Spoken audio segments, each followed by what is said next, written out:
Bienvenidos a un nuevo programa de InfoCadem Online.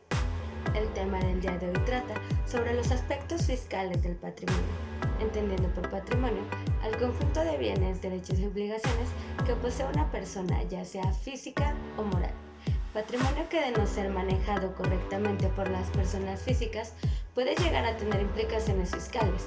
Tal es el ejemplo de la discrepancia fiscal, lo cual ocurre cuando el fisco detecta que una persona física eroga en un año calendario una cantidad mayor a la que tiene declarada como ingresos, trayendo como consecuencias desde la imposición de créditos fiscales hasta la comisión de delitos que implicarían penas privativas de libertad. Luego entonces, ¿cuáles son las acciones que tendrán que realizar las personas físicas respecto de su patrimonio para no caer en esta discrepancia?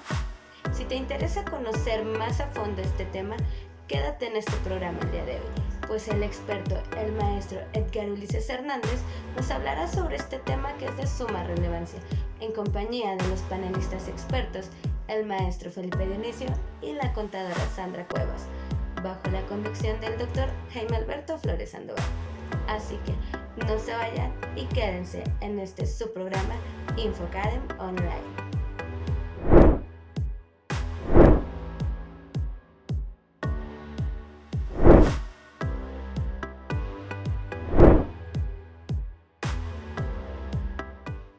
¿Qué tal, estimados amigos? Esto es InfoCadem Online. En esta ocasión vamos a platicar de un tema sumamente interesante, el patrimonio y sus aspectos fiscales. Hay un experto que nos va a platicar del tema. Quédese con nosotros.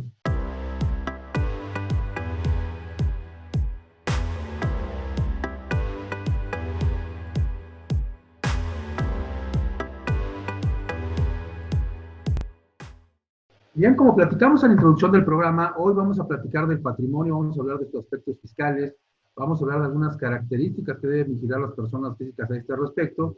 Como siempre, nos acompañan en el panel nuestros expertos, la contadora Sandra Cuevas, el maestro Felipe Dionisio, y hoy tenemos a un invitado muy especial, el contador público certificado, maestro en fiscal, Edgar Ulises Hernández Campos, quien nos va a platicar de este tema del patrimonio, de todas las implicaciones y sus aristas fiscales, algunas previsiones que debemos tomar. Muchas gracias, Edgar, por aceptarnos la invitación. Gracias por acompañarnos en este programa. Bien, pues antes que nada, muy buenas tardes tengan ustedes. Muchas gracias, Jaime, por la cordial invitación, a la contadora Sandra, al licenciado Felipe. Y bueno, pues el día de hoy vamos a platicar con ustedes respecto a un tema que día con día toma más relevancia. Yo estoy convencido que este tema hace 20, 25 años no se tocaba o no le dábamos la importancia que merece, porque no veíamos que hubiera consecuencias en ningún en ningún contexto. Y al paso del tiempo, al hablar del patrimonio de la persona física, quiero centrar la atención a que en estos momentos actuales que estamos viviendo, la autoridad fiscal, específicamente ahora me refiero al fisco, pues hace una pregunta que yo creo que por sentido común todos nos podemos hacer y todos nos podemos responder. ¿Cómo justificas tener lo que tienes? En términos lisos y llanos en español, es, oye, pues tienes una casa, un carro, un terreno, una cuenta bancaria, tarjetas de crédito, en fin. ¿Cómo le haces para tenerlo? ¿De dónde provienen los recursos que tú estás gastando, desembolsando, erogando para tener ese patrimonio? Y aquí entra ahora sí que la cereza del pastel. Y me remonto hace más o menos unos 600, 700 años. Esto no es nuevo. Esto ha evolucionado desde la época de los aztecas hasta a la fecha. Inclusive las personas que nos hagan favor de escucharnos lo pueden constatar en libros de historia. Desde la época de los aztecas, los mexicanos hemos tenido un problema que se llama el que no me gusta pagar impuestos. O sea, me gusta tener ingresos, me gusta tener un buen nivel de vida, pero no me gusta contribuir. Motivos hay muchos, porque el gobierno se lo roba, porque no quiero, porque no me gusta, porque no estoy de acuerdo en cómo se gastan los recursos públicos que se obtienen a través de las contribuciones. Y ese hecho origina pues que si simple y sencillamente las personas no paguemos nuestros impuestos de manera adecuada, de manera correcta, y esto evidentemente pues origina que vayamos haciendo un patrimonio, yo lo llamaría y lo diría de términos lisos y llanos, vamos originándonos un patrimonio al margen de la ley. Es decir, voy obteniendo un conjunto de bienes, pero al final del camino nos damos cuenta que nuestro nivel de vida no corresponde a lo que declaramos en materia impositiva. Y esto evidentemente lo podemos ver de forma muy clara y les puedo jugar una apuesta de una coca si quieren, una coca light y al tiempo, para que vean que vamos bien, ¿no? ¿Qué sucede? Bueno, porque si yo le pregunto a un empresario, oye, tú tienes una casa de, no sé, 10 millones de pesos, traes un carro que cuesta 1 millón, tu esposa trae una camioneta que vale 3 millones, y eso lo sabemos porque las mujeres son muy exigentes. Y luego los hijos estudian en el extranjero, y usas y gastas efectivo, tarjetas de crédito. Y si yo le pregunto al empresario, oye, nada más por curiosidad, préstame tu declaración de impuestos, ¿no? Para ver de dónde provienen tus ingresos. Nos vamos a encontrar situaciones muy curiosas, y se los digo porque me ha tocado verlo en la práctica. Precisamente el día de ayer di una conferencia de ese tema.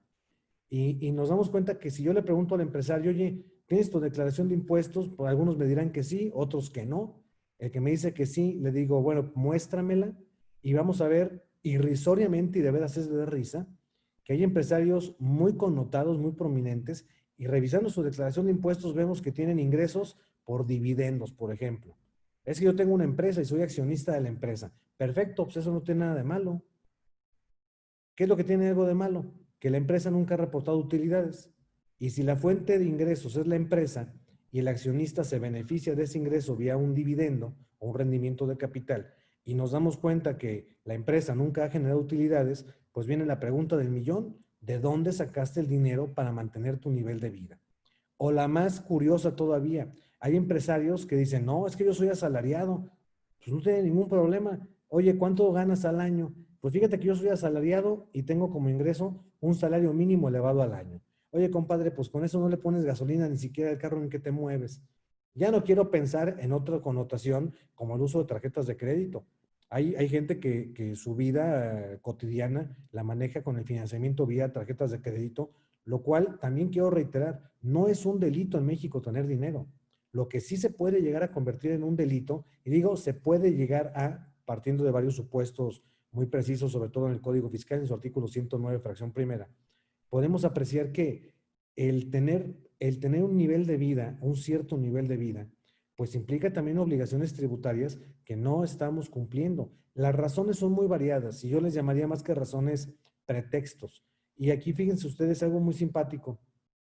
Cuando me ha tocado platicar con empresarios sobre este tema en concreto, le digo al empresario, oye, ¿por qué no pagas contribuciones? ¿Por qué no pagas tus impuestos? Oye, pues es que mira, ¿sabes qué? El gobierno se lo roba.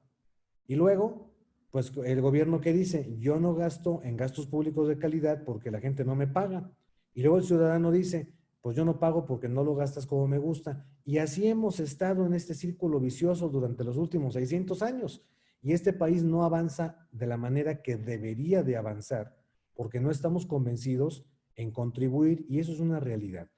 Yo estoy convencido que un país debe y debe de salir adelante a través de las contribuciones, pues, de sus ciudadanos. Si no contribuye el ciudadano, no esperemos que el país prospere. Y si el gobierno no pone el ejemplo de hacer un buen uso de los recursos públicos, la gente no está dispuesta a pagar. Y las respuestas son muy claras. Oye, pues yo no tengo acceso a la seguridad social o una seguridad social de calidad. ¿Qué hago? No pago impuestos, no pago contribuciones, y mejor yo como ciudadano, de lo que no pago de contribuciones, voy y pago de manera directa y me suministro los servicios públicos que el Estado me debe de estar proporcionando. Entonces, en ese contexto, en ese orden de ideas, yo estoy convencido que para que este país camine, tenemos que contribuir. Y sobre todo en el tema de poder demostrar de dónde sacamos lo que tenemos. Porque más adelante platicaremos los problemas que se nos pueden originar en materia contable, fiscal, legal, en el sentido de no poder explicar de dónde sacamos nuestros recursos. Y precisamente con esa parte que nos acabas de explicar y que hoy nos hace tener un panorama amplio de toda esta falta de previsión por parte del empresario para acreditar posteriormente su patrimonio, nos vamos a quedar, vamos a hacer un receso y un corte y regresamos para seguir platicando del patrimonio con el maestro Edgar Ulises Hernández. Quédate con nosotros. No te vayas, en un momento regresamos a Infocadem Online.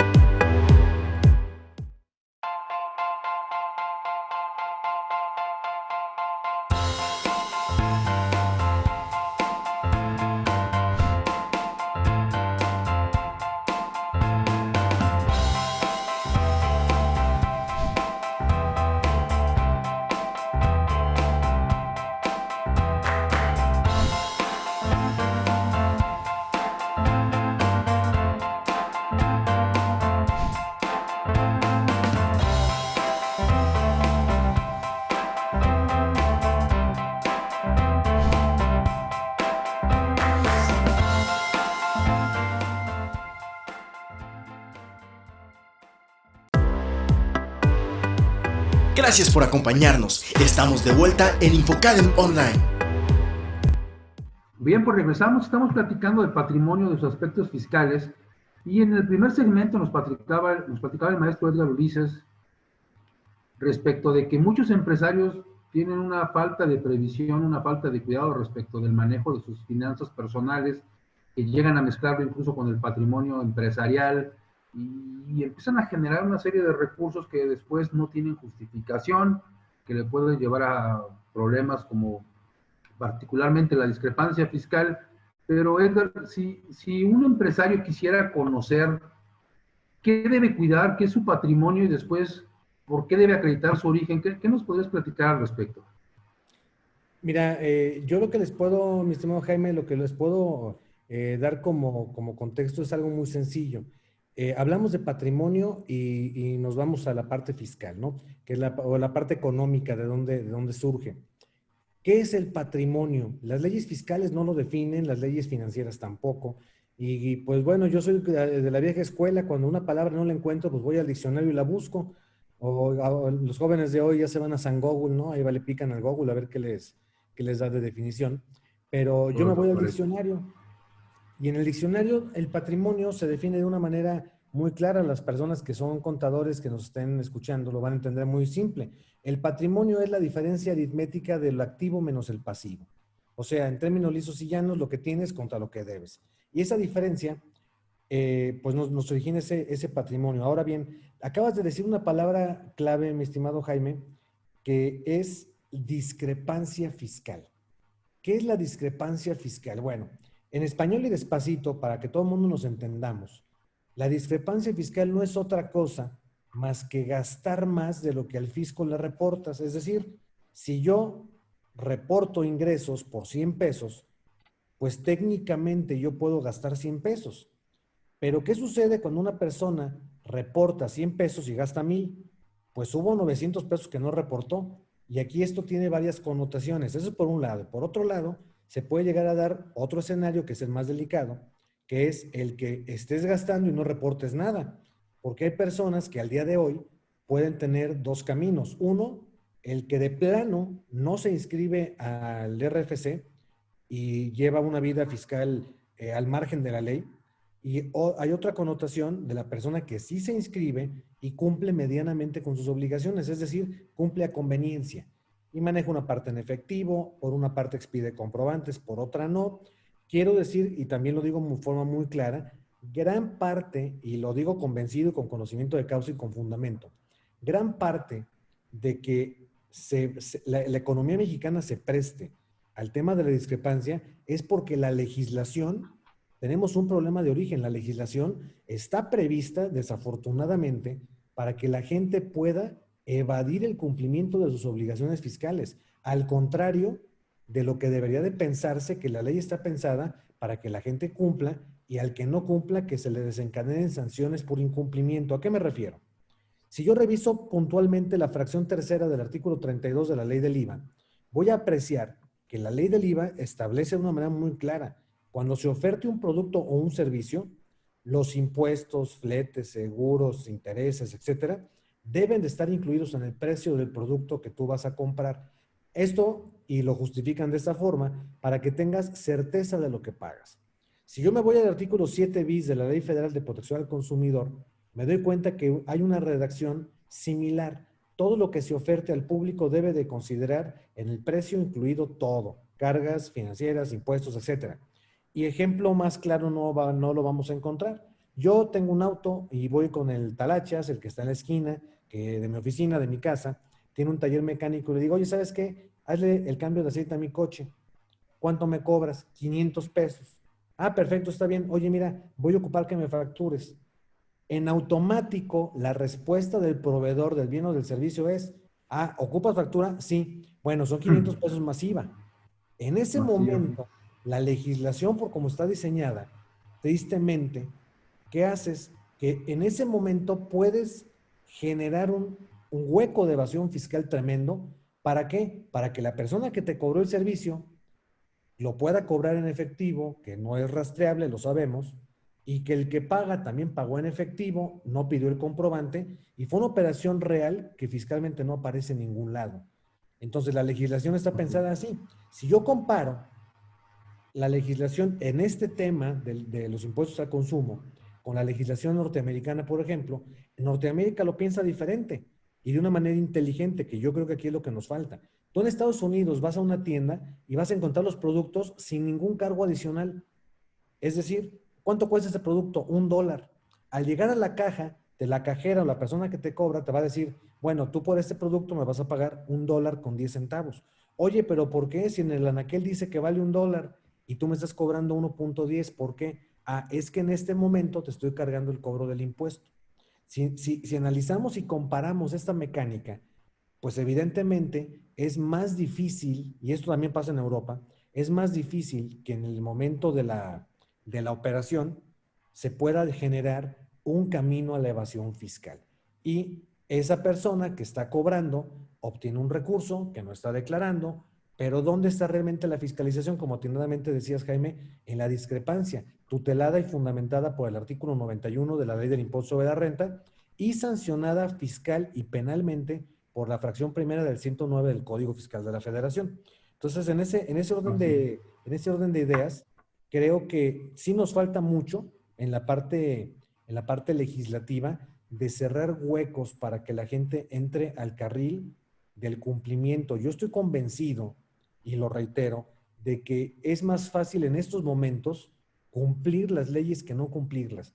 Cuando yo empezaba en estos andares de la contaduría de los impuestos hace 25 años, pues todo el mundo podía andar de muertito y andar al margen de la ley y no pasaba nada. Yo recuerdo que en alguna ocasión algún patrón que tuve le decía a veces a la gente, no hombre, ¿para qué te inscribes? No hombre, no pagues impuestos, hombre, no pasa nada, tú síguele como vas, la vida es bella, no sucede nada. Hoy podemos ver que hay noticias a nivel nacional de que el fisco está apretando las tuercas porque el gobierno federal ocupa dinero, igual para proyectos absurdos, ¿va? Pero ocupa dinero. ¿Y pues de dónde lo saca? Pues lo tiene que sacar del contribuyente. No vamos a encontrar otro medio más que de los impuestos. Ya vimos que el petróleo no es una opción en este momento para Claro. que pueda salir adelante. Sí, ¿no? Y dejó de ser hace algunos años. Vamos a hacer un corte, por favor, Edgar. Vamos a hacer un corte y seguimos platicando del patrimonio, de sus implicaciones, e incluso ya hasta de derecho comparado. Vamos a hacer un corte y regresamos para estar platicando del patrimonio, sus aspectos fiscales. No te vayas. En un momento regresamos a Infocadem Online.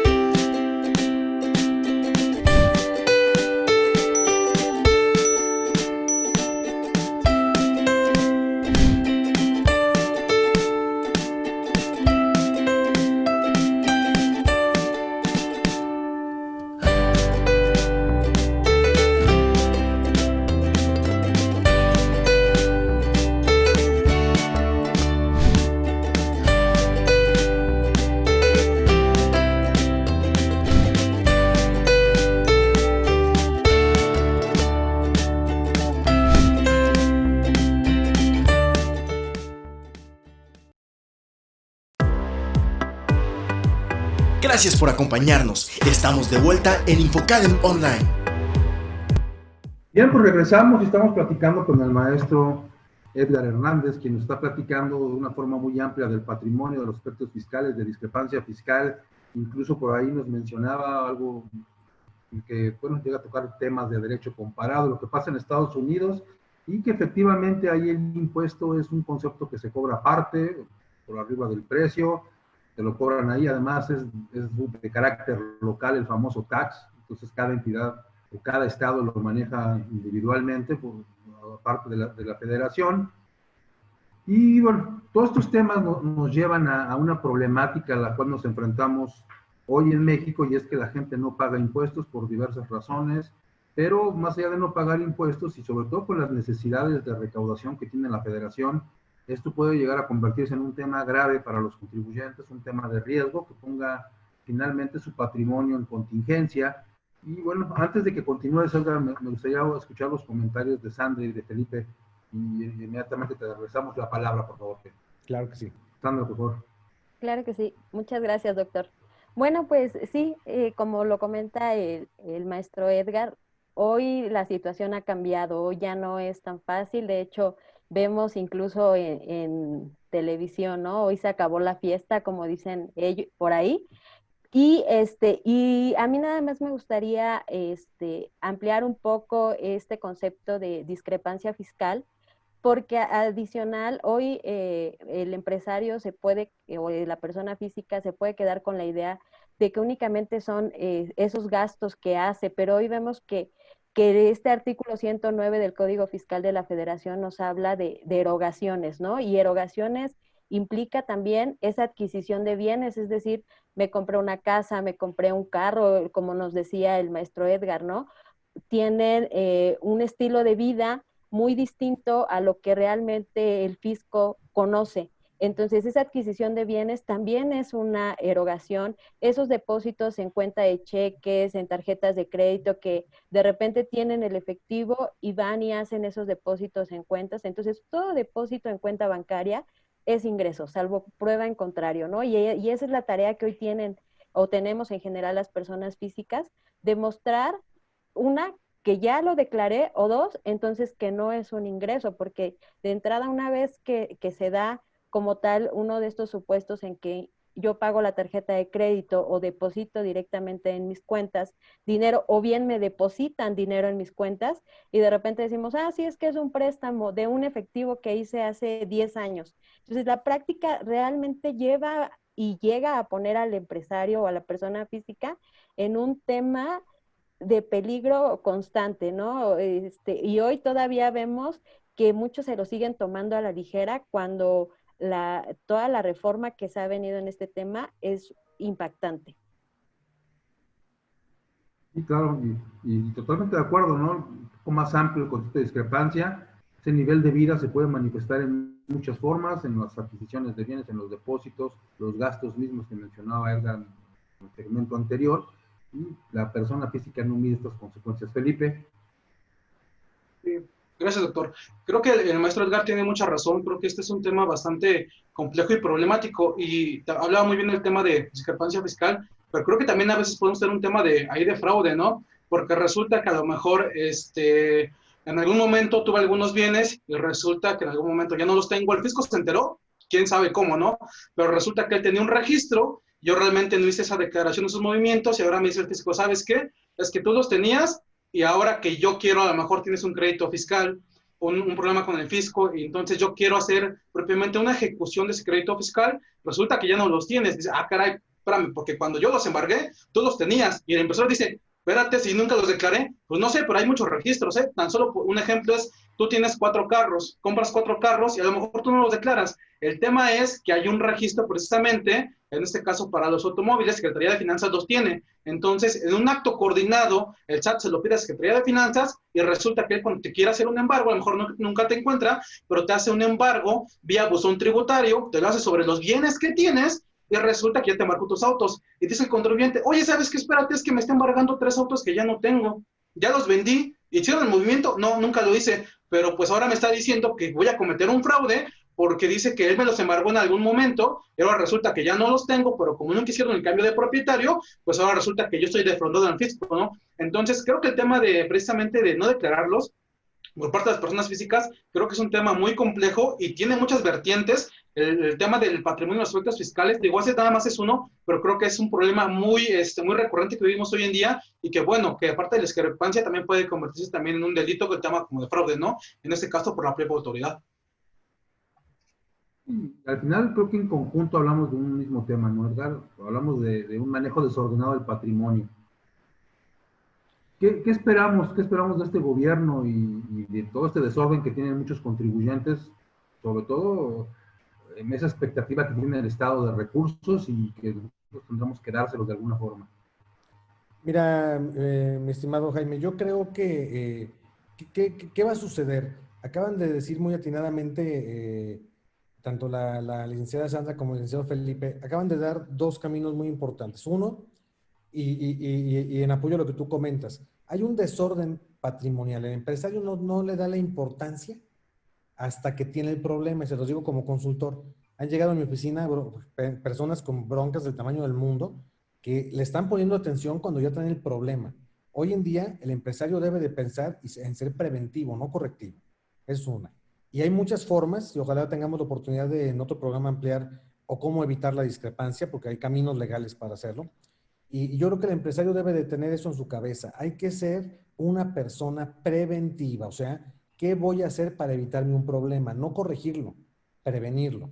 Más vale prevenir que lamentar, y es un dicho más viejo que la tierra misma, ¿no?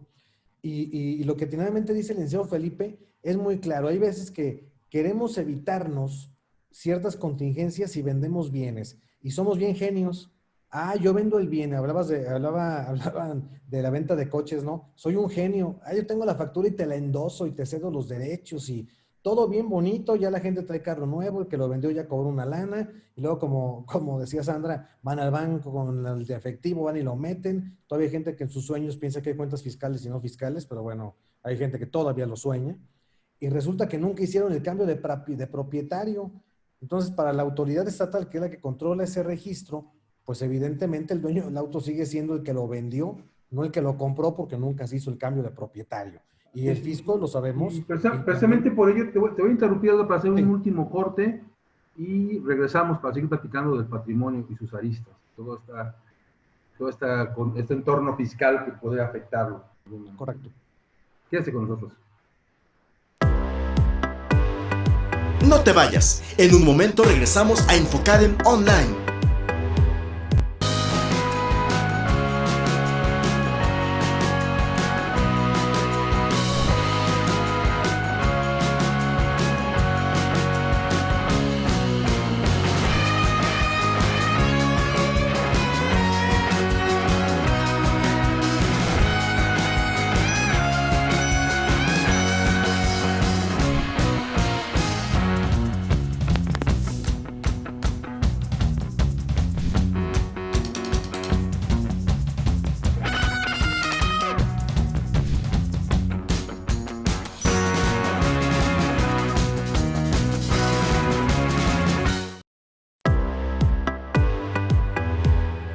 Gracias por acompañarnos. Estamos de vuelta en Infocadem Online. Bien, pues regresamos. Estamos platicando del patrimonio, de discrepancia fiscal, de esta vida desordenada del empresario, Edgar. Y nos estabas comentando que, bueno, hay situaciones a veces que son tan lógicas, de una forma tan equívoca, que el contribuyente puede tener serios problemas, ¿no? Comprarte un coche donde te expiden un CFDI, va a tu nombre, está en tu repositorio, el SAT se enteró primero que nadie, y después lo vendemos y además en una mala práctica endosamos una factura, un PDF que no tiene ningún valor, más que el hecho de poder presumir que el coche es nuestro porque no tiene otra función ese comprobante fiscal. Y son prácticas que, bueno, son tan comunes que ni para el comprador ni para el vendedor dejan una seguridad jurídica. ¿Qué hacer con estas situaciones a veces tan elementales para nosotros que estamos en el medio, pero a veces tan fáciles de resolver para otros y se meten en unos problemas de verdad serios? Mira, mi estimado Jaime, aquí hay un detalle importante y lo pongo sobre la mesa y ojalá me den la oportunidad de volver a platicar con ustedes. Cuando se hacen cierto tipo de operaciones, la gente, y lo digo francamente y va a quedar grabado, la gente a veces, no siempre, pero en la gran mayoría de los casos, con tal de no pagar una asesoría, ya se sienten asesores y se ponen supuestamente a buscar o investigar por no buscar a una persona que conozca del tema, quien sea, pero que sepa, ¿no? Si yo vendo, por ejemplo, un auto, el artículo 93 de la Ley del Impuesto sobre la Renta me marca que yo tengo una exención. Oye, pues antes de ver si pago o no pago impuestos, déjame ver si está exento. Vendo una casa, pues la casa también tiene una exención. Hay donativos que se hacen entre parientes de línea recta, ascendientes, descendientes, entre cónyuges, están exentos. Son operaciones normales, naturales. Generan ingresos, sí, pero son ingresos exentos. O como por ahí decía alguna persona, buscar la manera de generar ingresos no objeto de impuestos también. Pero aquí implica acercarse a un asesor, una persona que sepa. Miren, un ejemplo clarísimo, y es la peor tontería, lo digo con todo respeto, que yo no coincido que la gente se compra broncas. Yo no sé si lo hacen como deporte y les damos medalla de oro. El artículo 90, párrafo 2 de la Ley de Impuesto sobre la Renta es muy claro, donde dice, cuando una persona física obtenga premios, donativos o préstamos que en lo individual o en su conjunto rebasen 600,000 pesos en un ejercicio, esa persona física queda obligada a informar en la declaración anual. Ojo, la ley lo dice literal, debes de informar. Nunca dice que pagues o que declares, nada más te dice, infórmalo. Entonces hay personas que tienen un crédito hipotecario por una cierta cantidad, deben un crédito automotriz, deben créditos departamentales en tiendas, deben tarjetas de crédito, y la suma de esos pequeños créditos a lo mejor a una persona le rebasan los 600,000 pesos que marca la ley y los tienes que informar. Y el artículo 90 y 91 y el 109 del código te lo dice muy claro. Si tú no reportas los préstamos, eso se considera un ingreso omitido. Y al ser un ingreso omitido, caes en discrepancia. Y si caes en discrepancia, se te generan las consecuencias de derecho que ya conocemos. Entonces, oye, algo tan sencillo, y fíjense, algo tan simple como es el reportar que tienes un préstamo, pues Chihuahua, evítate un problema. Y mucha gente no lo sabe. ¿Por qué? Porque no lo sabe, porque no lo ha estudiado, no lo ha visto, no buscó un acercamiento con un especialista en la materia, un contador público, un abogado en materia, especialista en materia tributaria, que les den una situación. La venta de casa-habitación. La venta de casa-habitación, de acuerdo al 93 de la Ley de Impuesto sobre la Renta, está exenta hasta por un importe de 750,000 UDIs y tienes la posibilidad de no pagar impuestos hasta ese importe, siempre y cuando, si la venta rebasa de 500,000 pesos, se le digas al SAT, oye, vendí mi casa, rebasó 500,000, te estoy avisando que lo hice, nada más te aviso y te quitas de problemas, pero la gente no lo hace. Y hay personas, se los digo por experiencia, hay personas que han acudido con nosotros cuando ya traen el fisco atrás de ellos porque el fisco no sabe que esa persona vendió su casa, pero sí sabe que traía dinero y que ese dinero lo estuvo gastando.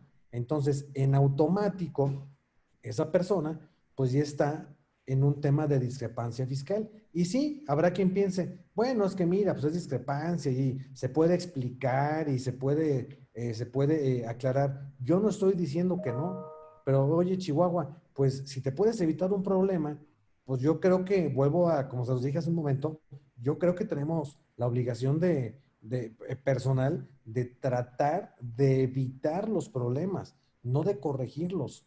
Y miren, hay muchos caminos que cuando menos yo les puedo comentar así a bote pronto, 3, 4 de rápido. Hay muchos caminos para que una persona física tenga un patrimonio transparente. Y si se los vuelvo a repetir, es generar ingresos.